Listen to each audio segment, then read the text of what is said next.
अमळनेरमधून संतापजनक घटना समोर आली आहे। बहिणीला शाळेत सोडल्यानंतर रस्त्याने जाणाऱ्या अल्पवयीन मुलीला जबरदस्तीने रिक्षात बसवून एका बंद पडलेल्या शाळेच्या गच्चीवर नेत तिच्यावर अत्याचार केल्याची धक्कादायक घटना अमळनेर येथे मंगळवारी उघडकीस आली। या प्रकरणी एका विरुद्ध गुन्हा दाखल करण्यात आला आहे।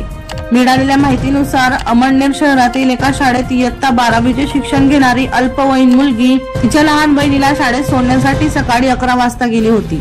बहिणीला शाळेत सोडल्यानंतर ती मुलगी घरी परत येत असताना तिच्या मागून असलेल्या दिनेश शांताराम भिल राहणार शांताबाई नगर याने मुलीचे तोंड दाबले।